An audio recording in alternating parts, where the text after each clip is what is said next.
Hello बच्चों, welcome back to my channel. आज हम क्लास 8 की मैथ्स में एक्सरसाइज 1.1 ये पूरी हल करेंगे। इस एक्सरसाइज में केवल 2 ही क्वेश्चन हैं और इस पूरे अध्याय में सिर्फ यही एक्सरसाइज है और इस अध्याय का नाम है परिमेय संख्याएं। तो फर्स्ट क्वेश्चन है, निम्नलिखित प्रत्येक में गुणन के अंतर्गत उपयोग किए गए गुणधर्म का नाम लिखिए। गुणधर्म या गुण का नाम लिखिए। तो इसमें काफी सारे गुणधर्म दिए गए हैं, हमें यहाँ पर केवल 3 या 4 ही गुणधर्म की आवश्यकता होगी, तो उनको मैं आपको अलग से नहीं समझा रही हूँ। इसी प्रश्न को मैं हल करती जा रही हूँ और इसमें जो भी गुणधर्म का यूज किया जाएगा उसको मैं आपको अच्छे से एक्सप्लेन कर दे रही हूँ। तो पहला है ऋण 4/5 गुणा 1 बराबर 1 गुणा ऋण 4/5 बराबर 4/5। देखिए, कोई भी संख्या में जब हम 1 का गुणा करते हैं तो हमें वही संख्या प्राप्त होती है, ये तो हम सभी जानते हैं।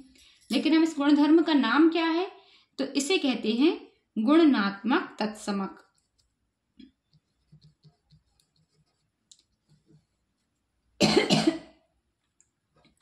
तत्समक अर्थात सिर्फ और सिर्फ 1 का ही गुणा कर रहे हैं तो वही की वही संख्या प्राप्त हो रही है, इसलिए इसको बोल रहे हैं तत्समक। कोई भी चेंज नहीं हो रहा है तो इसलिए ये कहलाती है गुणनात्मक तत्समक। फिर इसी का सेकंड है, इसमें हमें यह दिया है, देखिए ऋण 13/17 गुणा ऋण 2/7 बराबर ऋण 2/7 गुणा ऋण 13/17। अब जब इसको आप अच्छे से देखेंगे तो हम क्या पाते हैं, हम पाते हैं कि देखिए ऋण 2/7 यहाँ बाद में था, अब ये पहले आ गया, 13/7 आगे था, ये पीछे चला गया विथ इसके निशान के साथ। तो हम इसको क्या बोलेंगे, केवल इनका क्या हुआ है, क्रम बदला है। जो आगे था, जैसे था ये, मान लीजिए a गुणा b, तो इस तरफ हमने लिख दिया b गुणा a, तो कोई अंतर पड़ेगा। मान लीजिए a की जगह हम लिख लेते हैं 5 गुणा 2 और यहां लिख दिया हमने 2 गुणा 5, तो जो गुणनफल है तब भी 10 ही आएगा ना, कोई चेंज तो होगा नहीं इनके गुणनफल में। तो हम इसको क्या बोलेंगे, क्रम विनिमेयता, केवल क्रम बदल रहा है।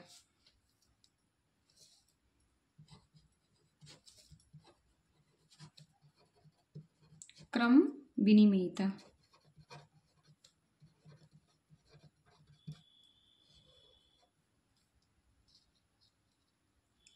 फिर इसका थर्ड वाला है, इसमें हमें ये दिया है ऋण 19/29 गुणा 29/19 बराबर 1।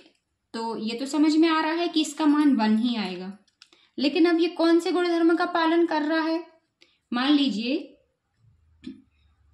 ये हमें दिया है a/b गुणा b/a बराबर, ये कितना आएगा, 1 ही तो आएगा, a से a कट जाएगा, b से b कट जाएगा, तो यहाँ 1 आएगा। इसी को यदि हम किसी संख्या के माध्यम से समझना चाहें या भिन्न के माध्यम से, तो 5/2 गुणा 2/5, 2 से 2 कट जाएगा, 5 से 5 कट जाएगा, बराबर 1 आएगा। 5 एकम 5, यहाँ 2 एकम 2, तब भी 1 ही आएगा आंसर। तो ये तो हमें चल गया पता कि 1 आया। अब यदि हम इसको अच्छे से ऑब्जर्व करें तो 5/2, इसका व्युत्क्रम क्या होता है, 2/5। तो किसी भी संख्या का व्युत्क्रम या जो प्रतिलोम है उसमें उसी संख्या गुणा कर दिया, किसी संख्या के प्रतिलोम में उसी संख्या गुणा कर दिया, तो वो क्या कहलाएगा, गुणनात्मक प्रतिलोम। इसका आंसर हो जाएगा गुणनात्मक प्रतिलोम।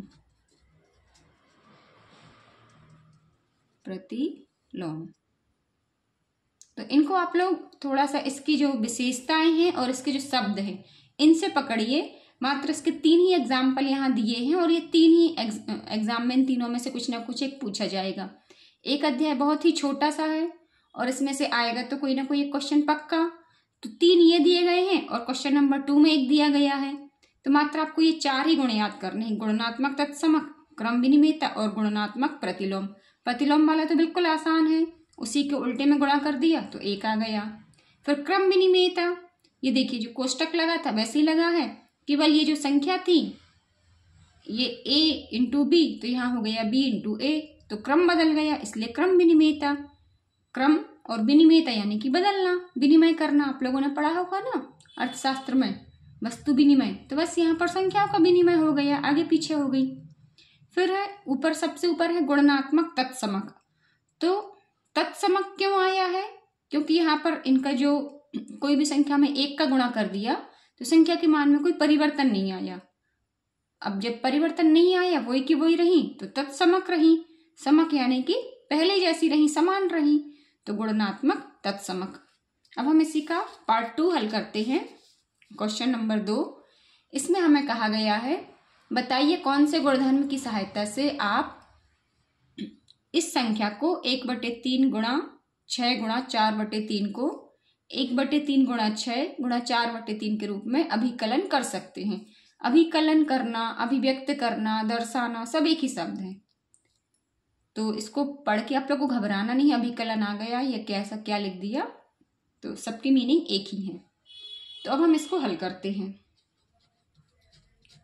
केवल हमसे गुणधर्म का नाम पूछा है, तो कौन सा गुणधर्म का नाम होगा यहाँ पर? साहचर्यता का नियम।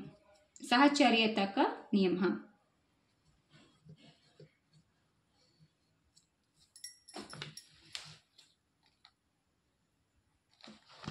साहचर्य या सहचारिता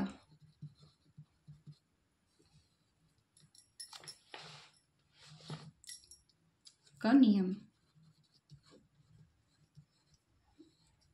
ये नियम के नाम से ही सुन के पता चल रहा, साहचर्य अर्थात एक का दूसरे पे डिपेंड होना, एक दूसरे की सहायता करना।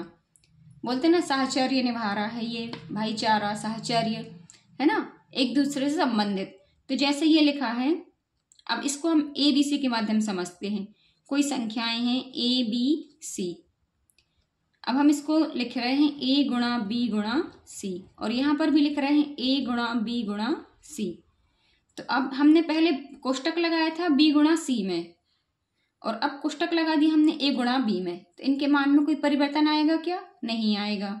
यदि हम ABC की जगह कोई मान भी ले लें, मान लीजिए 5 गुणा 2 गुणा 1 ले लिया यहाँ, और यहाँ ले लिया 5 गुणा 2 गुणा 1, तो ये देखिए 5 वैसे रहेगा और गुणा 2, तो ये तो 10 हो जाएगा। और यहाँ पर भी ये भी 10 हो जाएगा, 10 गुणा 1 बराबर ये भी 10 हो जाएगा। दोनों ही स्थिति में ये आंसर 10 आ रहा है। तो A गुणा B गुणा C आप कोष्टक को चाहे बाद में लगाएं और चाहे पहले के 2 संख्याओं में लगाएं, इनके जो मान है उनमें तो कोई परिवर्तन नहीं आएगा, इसीलिए इसको बोलते हैं साहचर्य या सहचारिता का नियम। तो इस तरह से अध्याय 1 खत्म हुआ। कहीं कोई प्रॉब्लम हो आप मुझे बिल्कुल बेझिझक होके पूछ सकते हैं। और बच्चों, ये अध्याय आपको थोड़ा सा बोरिंग जरूर लग सकता है, पर मोस्ट IMP है। क्यों है मोस्ट IMP? क्योंकि इसमें से आएगा जरूर। मात्र 4 क्वेश्चन हैं और 1-2 कुछ एग्जाम्पल हैं, तो इनको आप बिल्कुल बहुत ही अच्छी तरह से घोंट कर पी डालिए, क्योंकि इसमें से कुछ ना कुछ तो आएगा ही आएगा। और इतने कम क्वेश्चन में से आपको एक क्वेश्चन आ जाए, इससे अच्छी और क्या बात हो सकती है। तो आपको ये बहुत ही अच्छी तरह से कर लेना है। कहीं कोई प्रॉब्लम हो रही हो आप मुझे कमेंट्स में पूछ सकते हैं। तो इस वीडियो में से इतना ही, फिर मिलते हैं नेक्स्ट वीडियो में। तब तक के लिए जय हिंद, वंदे मातरम।